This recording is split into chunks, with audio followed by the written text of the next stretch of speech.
saya akan membahas ini dari sisi yang lain. Kalau sekarang terjadi Rusia kemudian mengumumkan bahwa tolong dijaga hati-hati, jangan sampai ini kembali ke masjid, nanti kalau sampai untuk ibadah tanggal 24 Juli nanti dunia akan geger.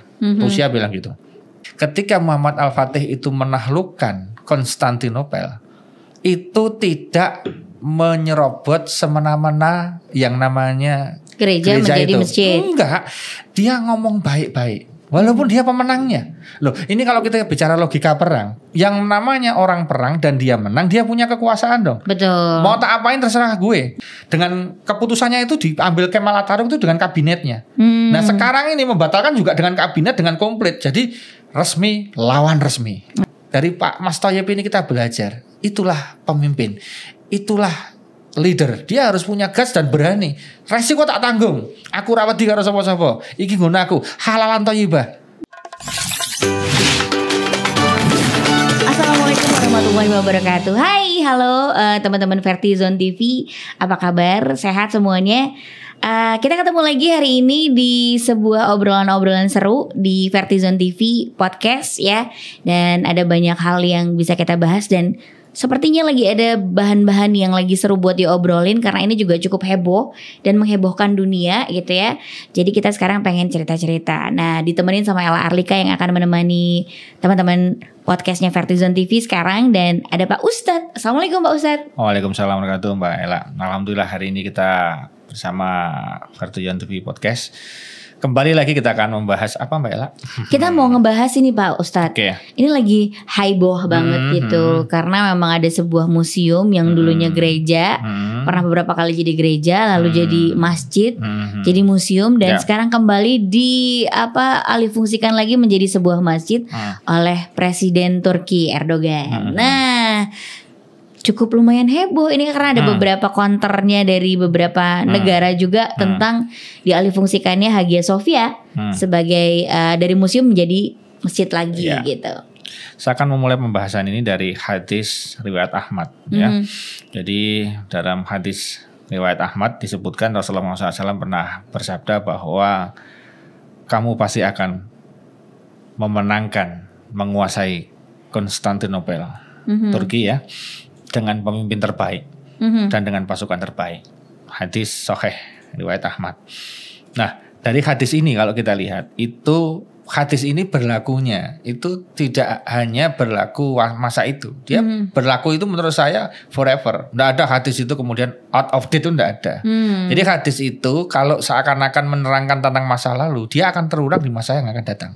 Jadi intinya sejarah itu pasti berulang Mbak Ella. Nah, kalau ini ditafsirkan waktu yang menaklukkan pertama kali kan pasukan terbaik, tentara terbaik, panglima terbaik. Panglimanya kan anaknya Mas Andi, namanya Muhammad Fatih, yang disebut dengan Mehmed II, gitu kan. Nah, panglima ini kan terbaik. Nah, kalau kita lihat konteks ini berarti hadis ini sudah tidak berlaku lagi. Masih berlaku.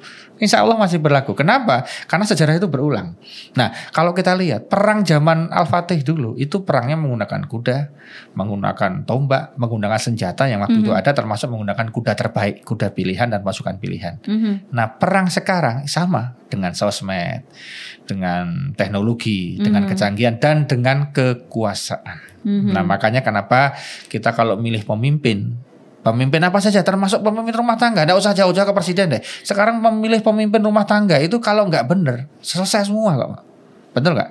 Sebagai pemimpin rumah tangga sholatnya enggak, ngasih gaji enggak, pokoknya pemimpin yang enggak beres itu bikin istri enggak beres, anak enggak beres, keturunan enggak beres forever selamanya. Pilihan salah maka hidupnya akan berubah drastis. Wanita-wanita yang memilih suami salah maka dia akan kehidupannya berubah menjadi sengsara. Begitu pula wanita yang tadinya sengsara kemudian bertobat dan memilih pria yang terbaik sesuai dengan Allah dan Rasulnya, maka dia akan berubah hidupnya. Nah, jadi pemimpin itu penting sekali karena pemimpin itu nanti akan membuat banyak hal dan menjadi panglima perangnya, dalam tanda petik perang yang mungkin berbeda. Nah, kita akan kembali dalam hadis itu tadi. Jadi ketika itu Mbak Ella, saya akan membahas ini dari sisi yang lain. Kalau sekarang terjadi Rusia kemudian mengumumkan bahwa tolong dijaga hati-hati, jangan sampai ini kembali ke masjid, nanti kalau sampai untuk ibadah tanggal 24 Juli nanti dunia akan geger. Rusia bilang gitu. Kemudian nanti juga UNESCO juga mengingatkan. Kemudian juga mohon maaf ya, pemimpin tertinggi di Vatikan ya, Pak Paus gitu kan, itu juga sudah memberikan keprihatinannya. Saya prihatin kenapa Hagia Sophia sekarang menjadi masjid lagi gitu kan. Nah, ini yang menarik begini ceritanya. Dulu memang kalau kita lihat sejarah, nanti silahkan dibaca. Betul. Di situ bahwa memang pertama kali itu kan Bizantium. Ya, Bizantium yang sangat besar, yang kemudian membuat gereja, katedral ya, ada gereja lah, bangunannya ke gereja.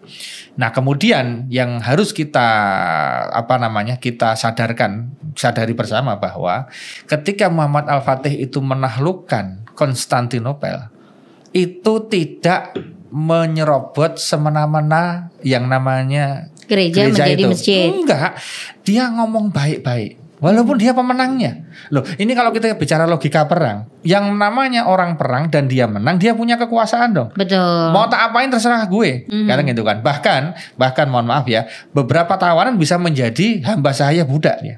Yuk menjadi milik saya. Itu haknya dari yang menang. Itu memang di mana-mana ya gitu kan. Namanya perang menang, saya nggak jauh-jauh lah. Bagaimana Timur ketika dia di referendum, kemudian selesai. Dan akhirnya menyatakan bahwa Timur berdiri sendiri sebagai negara, keluar dari Indonesia, aset Indonesia menjadi milik siapa?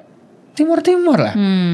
Kecuali yang sudah bisa diselamatkan dibawa pulang sebelum terjadinya referendum atau sudah akhir itu. Ya ada yang dibawa pulang, tapi kan lebih kepada mungkin material uang dan sebagainya. Tapi bangunan dan semuanya milik siapa? Di sana. Timur. Ya, karena lokasinya mau dipindahin juga nggak bisa bawa Bandung Bondowoso. Nah, jadi kita bicara logis dulu lah, bahwa pemenang perang itu punya hak. Di mana-mana silahkan dikonfirmasi kemana-mana sama. Betul. Cuma Muhammad Al-Fatih ini keren luar biasa. Dia punya akhlak yang luar biasa, patut kita tiru. Itu bangunan Mbak Ella dibeli sama dia. Dibeli, saya beli. Sertifikatnya ada, kwitansinya ada, dan sekarang di arsipnya negara. Ini kenapa pemerintah Turki di bawah Erdogan ini berjuang sampai 16 tahun lamanya untuk mengegulkan kembali menjadi masjid. Karena ada sertifikatnya, karena sudah dibeli. Nah, bagaimana Pak Ustadz? Kenapa kemudian dia berubah ya menjadi museum? Betul. Jadi ingat ya, jadi gereja berubah menjadi masjid. Betul. Dari masjid berubah bukan menjadi gereja lagi loh ya. Dia menjadi museum. Ya. Nah, siapa yang menjadi museum? Inilah pemimpin itu penting. Ketika pemimpin dipegang oleh siapa namanya itu Kemal Atatürk itu super sekuler. Naudzubillah min dzalik. Itu super sekuler. Itulah yang kemudian menghancurkan Kesultanan Utsmaniyah itu. Itu dia habisin itu. Ya, dan dia kemudian berkolaborasi, mohon maaf ya, dengan beberapa negara-negara luar untuk kemudian menumbangkan. Bahkan utang Turki itu mulai muncul ketika Kemal Atatürk ini. Maka Turki nggak bisa berkuasa, berdaya karena banyak utang. Makanya tolong yang banyak utang hati-hati, kayak negara nggak bisa berdaya. Waktu itu Turki begitu. Jadi ketika Kemal Atatürk ada, negara-negara luar itu, wah, aku mau tak kasih utang yang banyak. Nah, ketika nggak bisa nyaur, nggak bisa melunasin, dia nggak bisa apa-apa. Kebijakannya termasuk kamu rubah itu yang namanya masjid jadi museum. Biar nggak langsung terjadi pertumpahan darah. Karena tahu kalau dari masjid digeram di gereja, bisa geger itu. Karena apapun itu Turki negara Muslim, meskipun apalagi dulu awalnya gereja, itu, ke masjid, ke gereja lagi, wah ribut lagi nanti. Okay. Dan ributnya lebih parah itu. Bisa jadi perang salib seri selanjutnya. Nah, kemudian dibikinlah museum. Ini atas usul orang-orang yang sekuler, tahu sekuler. Jadi Turki itu dulu sempat ketika negara sekuler itu teman saya sempat cerita karena dulu pernah tinggal di sana. Itu di bulan Ramadan itu biasa seorang Muslim itu di sini bawa tasbih sebelah kiri, kanannya makan minum biasa. Astagfirullahaladzim. Itu ada, dulu ada. Dan mereka betul-betul memisahkan antara negara dengan agama. Maka ketika Turki sekuler, banyak utangnya, terjadi resesi. Pokoknya bahasanya almarhum Didi Kempot, ambiar. Turki sempat ambiar. Nah, tahu nggak? Ternyata ketika pemimpinnya dipilih benar, ya makanya ini pentingnya memilih pemimpin, memilih ketua RT, memilih ketua kelas, memilih general manager, memilih direktur utama, memilih komisaris utama, memilih ketua MPR, ketua DPR, termasuk presiden, memilih kepala rumah tangga. Itu sangat signifikan. Ya, sangat signifikan. Nah, ketika terjadilah kepemilian dan memenangkan Tayyip Erdogan sebagai presiden. Tahu nggak, Turki itu tadinya sebelum dipimpin beliau itu menjadi negara dengan utang terbanyak di seluruh Asia dan Eropa. Wow. Keren kan? Sekarang? Nah sekarang Turki itu menjadi negara nomor 1 pertumbuhan ekonominya se-Eropa. Itu kan masuk Eropa Turki itu. Iya. Tertinggi ya. Luar biasa kan? Bahkan negara-negara yang lain itu tersalip sangat jauh sekali. Ternyata apa rumusnya? Ini penting rumusnya. Rumusnya itu adalah Pak Presiden ini itu memberikan gerakan subuh nasional. Jadi ada gerakan subuh nasional karena menurut informasi hadis yang dipegang kuat oleh Pak Tayyip Erdogan sebagai presiden ini, kalau umat Islam itu sudah jamaah subuhnya seperti jamaah Jumatan, maka keberkahan Allah akan turun dan dia akan menjadi pemenangnya. Maka kemudian di era beliau itu subuh nasional, subuh berjamaah digalakan luar biasa, bahkan peraturan-peraturannya mengarah kepada syariat Islam. Dari subuh itulah kemudian terjadi gerakan-gerakan macam-macam, gerakan ekonomi dari sana semuanya, dan akhirnya gerakan lunas utangnya. Maka Turki susah dihancurkan oleh negara lain karena nggak punya utang. Betul, nggak ada yang bisa masuk, nggak ada yang bisa. Dulu ada negara lain. Jadi saya tanya teman saya yang ahli ekonomi itu, sebuah negara tanpa utang itu hampir tidak bisa diintervensi dalam bentuk apapun oleh negara lain. Nah, dulu Amerika Serikat, mohon maaf, itu sangat susah sekali menghancurkan Irak. Karena dipimpin oleh Saddam Hussein. Dan Saddam Hussein punya prinsip waktu itu Irak nggak boleh punya utang, 0 rupiah pada siapapun termasuk pada Amerika. Maka dia untuk menghancurkan Saddam Hussein itu perlu isu, perlu dibikin fitnah macam-macam. Akhirnya Saddam pun terbunuh karena tertangkap itu oleh pengkhianat. Maka di mana-mana itu yang paling parah bukan orang kafir, bukan orang musyrik, orang munafik. Tolong dicatat ini. Jadi dari dulu itu yang paling parah bukan orang kafir. Orang kafir itu jelas, kita muslim dia kafir, selesai, ya kan? Jelas, lakum dinukum waliyatin. Orang musyrik sudah nggak usah dibahas, dia neraka adresnya. Dia pasti neraka. Kenapa? Karena posisinya kalau dia nggak tobat sama Allah nggak terampuni. Karena dosa terbesar dan susah diampuni oleh Allah adalah musyrik. Dan musyrik kan seringnya kan ke sana kemari, ke hutan, ke gua-gua, ke mana dia pokoknya menyembah selain Allah kan. Efek rugi bagi Islam itu kecil. Walaupun ada, pasti ada ya. Kafir dan musyrik itu efek bagi Islam ada. Tapi efek dari munafik itu, wah itu luar biasa dahsyatnya merusak Islam. Betapa perjuangan Islam itu banyak gagal atau ada gagal karena orang-orang munafik. Gitu. Jadi casingnya Islam dengan Islam katanya manis bagus, ternyata menusuk dari belakang, membocorkan rahasia orang Islam, kemudian diseranglah orang Islam dari orang luar gitu. Nah ternyata betul terjadi ketika itu. Jadi Saddam itu berhasil dari orang, termasuk Osama bin Laden yang tidak tahu kebenarannya dia ya, apakah dia yang betul-betul menghancurkan gedung itu kan sampai hari ini belum ada rilis resmi dari atau cuman isu hoax yang disebarkan ada. Gitu tapi ya. Apapun itu Osama bin Laden itu kan dikejar nggak bisa ketemu. Tahu nggak ketemunya? Setelah ada pembocor dari dalam, jadi pengkhianat lagi Mbak Ella. Termasuk Presiden Libya Muammar Gaddafi, keren sekali itu. Coba tanya di Libya itu, ketika Muammar Gaddafi menjadi pemimpin di sana, listrik nggak bayar, rumah sakit nggak bayar, nggak ada yang namanya bayar, all gratis. Dari negara untuk negara, dari rakyat kembali ke rakyat, keren kan? Semusim sejati. Maka Muammar Gaddafi itu kalau tempat tinggal dia keliling-keliling kemana-mana. Habis ini tidur sini itu sana. Maka dia susah sekali didireksi. Bahkan ketika itu dia bisa tertangkap dan akhirnya dibunuh. Siapa pembocornya? Kawannya sendiri, pengkhianat, munafik gitu kan. Gitu Mbak Ella. Nah jadi kembali ke tadi. Mas Tayyip Erdogan, Bapak ya, sudah tua ya. Tayyip, 60-an tahun, 66 kalau nggak salah. Mak Tayyip Erdogan presiden ini. Nah, inilah pentingnya. Disinilah perang sekarang itu tidak menggunakan senjata, tapi dengan kekuasaan. Dan ini legal loh ya. Saya ingatkan ini legal. Diputuskan oleh Dewan Negara di sana. Kemudian dengan pengadilan, dan pengadilan memutuskan. Jadi tidak semena-mena Mas Tayyip ini. Mas Tayyip Erdogan ini nggak semena-mena, dia prosedural. Bahkan dia laporan, bahkan di situ perjuangannya sudah 16 tahun di pengadilan bolak-balik. Istilahnya itu sampai akhirnya deal dan itu ada barang buktinya. Betul, karena beliau ini juga udah masuk ke ranah pemerintahan juga cukup lama ya Pak Ustadz, dari 2003-an. Keren kan? mohon maaf ya, kalau kita pernah membaca atau mengamati atau mendengarkan YouTube-nya Mas Mardigu itu, nah itu kan beliau mengatakan dari semua pejabat yang jatuh itu rata-rata ada intervensi dari luar. Nah artinya dibikin isu apa macam-macam sehingga oleh sistem intelijen dari negara yang tidak senang dengan negara itu pemimpinnya dijatuhkan. Erdogan itu pernah dikudeta Mbak Ella. Ketika dikudeta itu, tahu nggak? Kudeta itu akhirnya gagal hanya gara-gara apa? Azan. Kok bisa? Iya, jadi ketika ada kudeta, kemudian orang-orangnya Erdogan itu mengumandangkan azan di mana-mana. Akhirnya yang kudeta ini menjadi mikir, oh iya, aku cuma diperalat, aku beberapa sadar akhirnya gagal. Bayangkan, wow. Di kudeta gagal. Really? Oh kamu berarti selama ini Really? Saya nanti cari tahu lebih banyak ini. Iya, mungkin teman-teman Vertizon TV juga perlu cari tahu tentang. Makanya kenapa orang sebentar, kenapa orang kalau ada paket umroh mampirnya ke Turki, ada Selat Bosporus dan sebagainya. Wah Turki itu ternyata keren sekali. Termasuk senangan saya Mas James Bond itu kan syutingnya di Turki dalam Skyfall yang seri berapa itu ya kan di Turki. Beliau ini udah nggak sabar untuk menunggu episode berikutnya itu. Mas James Bond ya. November insya Allah Mbak Ella. Ya ampun apa?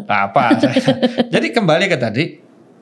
Jadi kita bicara sekarang ini jangan bicara sentimen apa-apa. Jadi ingat loh ya, Kemal Atatürk ini kemudian membuat museum kan. Nah museum ini biar lebih netral. Tahu nggak di sana museumnya ada tulisan Allahnya, ada ya, gambar Bunda Marianya, ada Carpe Diem itu menjadi toleransi dunia gitu loh. Maka WHO kemudian UNESCO memutuskan sebagai warisan dunia gitu kan seperti itu. Tapi ternyata dendam lama dari orang-orang Muslim yang positif ya. Ini dulu itu masjid, ini dulu itu pokoknya dia tuh mangkal sekali.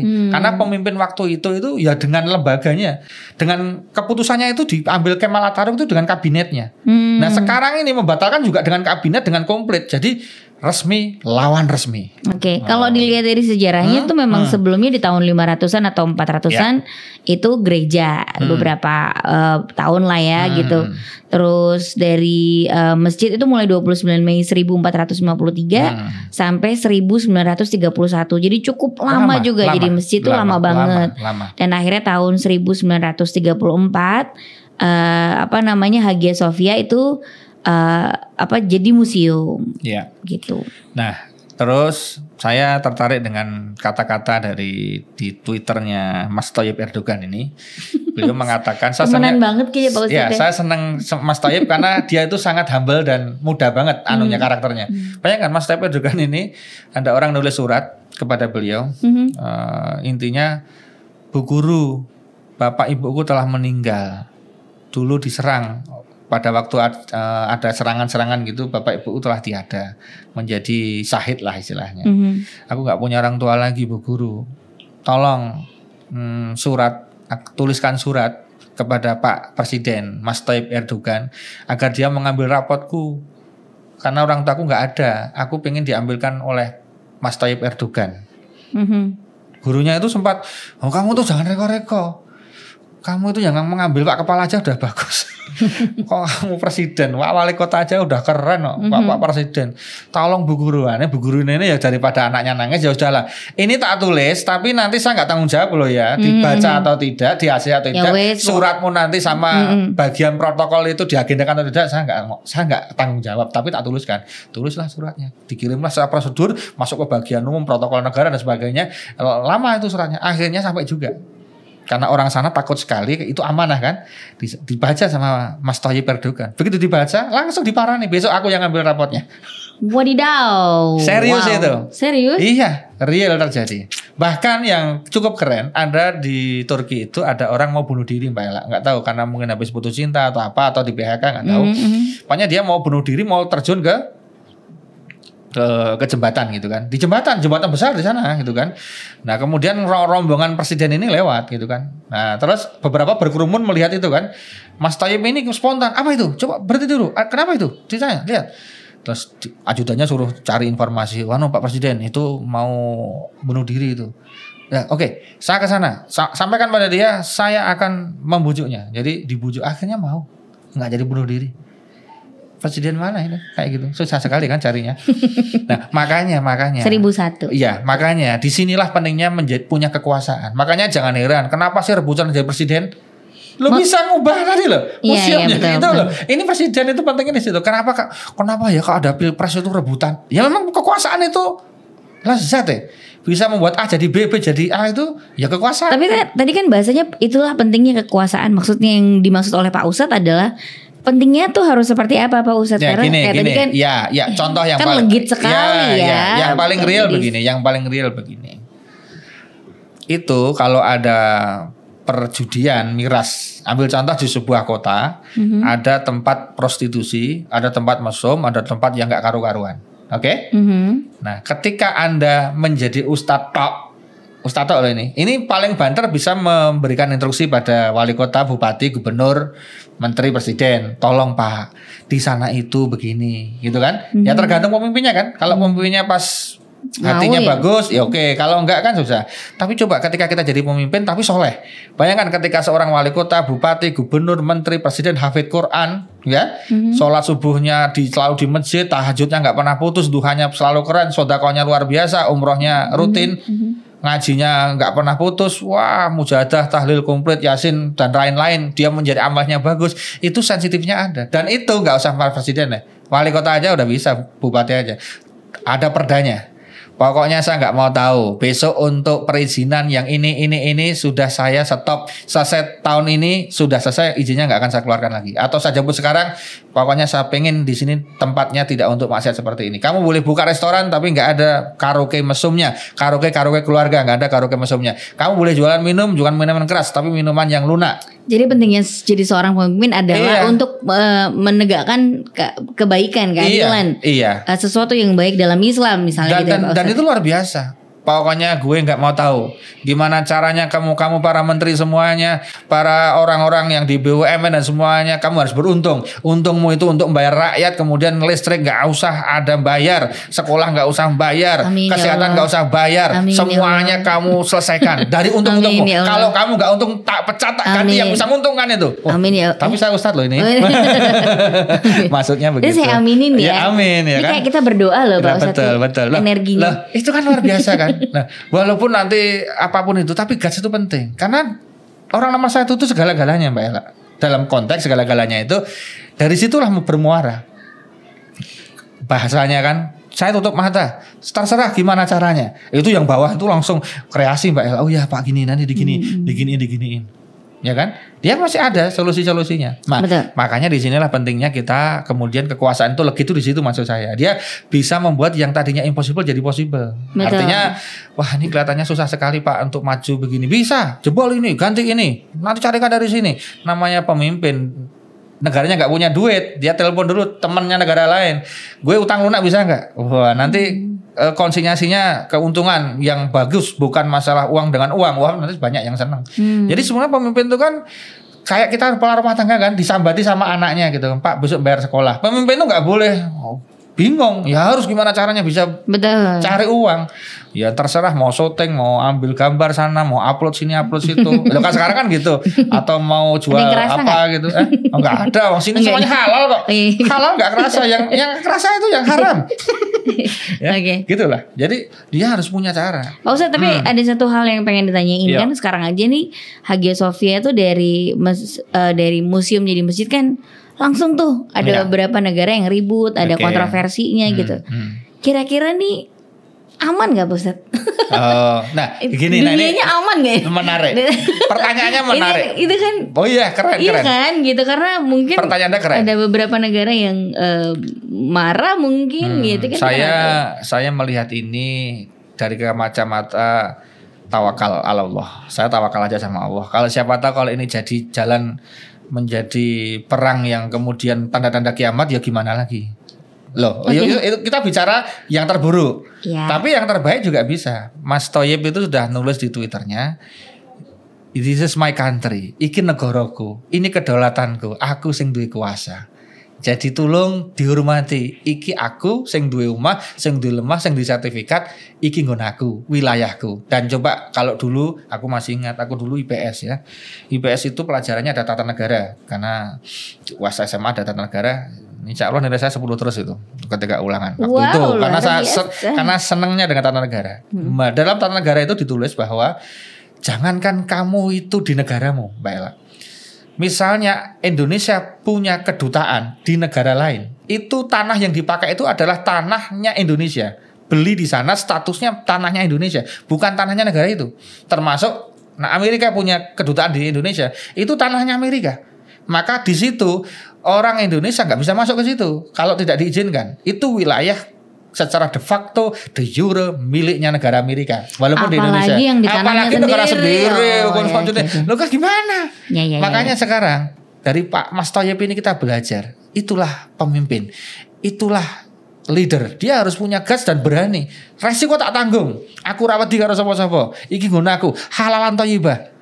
Kan gitu kan. Nah dia melihat situasi. Jadi monggo silahkan panjenengan untuk protes, tapi inilah yang harus terjadi. Nah, kita harus menghormati keputusan orang lain dan juga itu karena tadi negaranya juga gitu. Itu kan kayak Mas Andi mau merubah garasi jadi studio, urusannya Mas Andi kan. Iya, betul. Kita nggak bisa loh. Kok kena garasi Mas Andi? Ayo urusanku lah.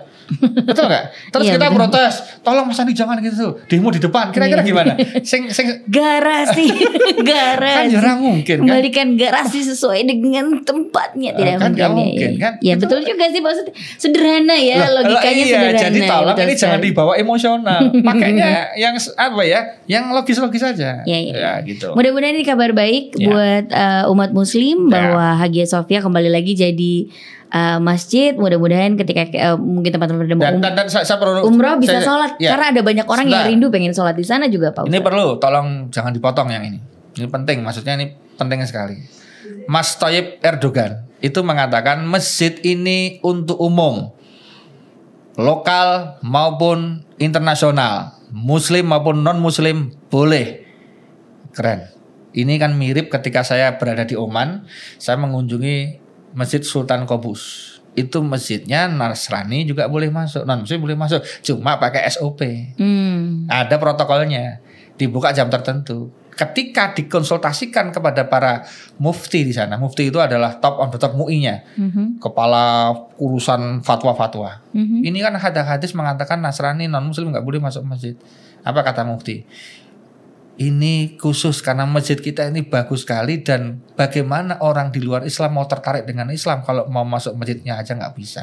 Maka yang mana yang boleh dikunjungi harus ada, pakai SOP ya dan sebagainya. Jadi itu fatwa dari mufti, nggak ngawur. Termasuk Mas Thayyib ini nggak ngawur keinginan pribadi beliau. Jadi masjid terus yang lain nggak boleh masuk. Iya, gitu, dan enggak itu juga ya. sudah dikonsultasikan dengan semua dewan, termasuk dewan syariahnya di sana. Itu sudah keren sekali. Maka jangan khawatir. Masjid nanti yang akan diresmikan insya Allah tanggal 24 nanti untuk sholat jamaah yang pertama kali itu bukan bermaksud untuk eksklusif dan menunjukkan Islam itu apa namanya tidak toleran, bukan. Itu justru toleransi dari sana. Ini mengembalikan fungsi aslinya. Dulu sempat menjadi masjid cukup lama. Cukup lama. Tadi itu. 45 berapa sampai dengan 19 gitu. Jadi sekitar 500-an tahun jadi masjid Ya, gitu. mohon maaf ya, lebih spesifik lagi kalau kita bicara itu kan wilayahnya banyak muslim juga. Ya. Kita kalau tinggal tempat yang mayoritas Nasrani, kita mau bikin masjid pasti izinnya ditolak. Alasannya kamu berapa gelintir muslim? Hei, kami 10 Pak. Oh 10 belum bisa bikin masjid. Kalau mau sholat monggo. Sama dengan Nasrani ketika mau bikin gereja ditanya dulu berapa jumlahmu di situ, ada gereja terdekat enggak? Pasti begitu. Adil. Oke. Yap. Mudah-mudahan jadi berita bahagia buat Ya. kita semuanya. Mudah-mudahan kita bisa beribadah di Hagia Amin. Sophia suatu saat. Amin ya Allah. Amin. Amin. Mudah-mudahan kita bisa ke sana semuanya. Ya semuanya besok Jumatan sana. Amin. Amin. Ya. Umrah, habis umrah terus ke sana. Amin. Pokoknya amin ya. Oke. Jadi teman-teman Vertizon TV Podcast, kita udahan dulu. Mudah-mudahan tidak ada sesuatu yang heboh lainnya karena mudah-mudahan semuanya menghormati keputusan dari Pak Thayyib Erdogan ya. Mas Thayyib Mas Thayyib Erdogan Ya. memang sudah punya kebijakan di wilayahnya gitu. Jadi tidak terjadi apapun antar negara-negara dan kericuhan sana sini. Amin ya. Jadi kita semuanya bisa hidup tenang ya. Corona aja udah bikin pusing, gak usah pusing sama yang ini lagi. Oke. Oke, terima kasih. Assalamualaikum warahmatullahi wabarakatuh. Waalaikumsalam warahmatullahi wabarakatuh.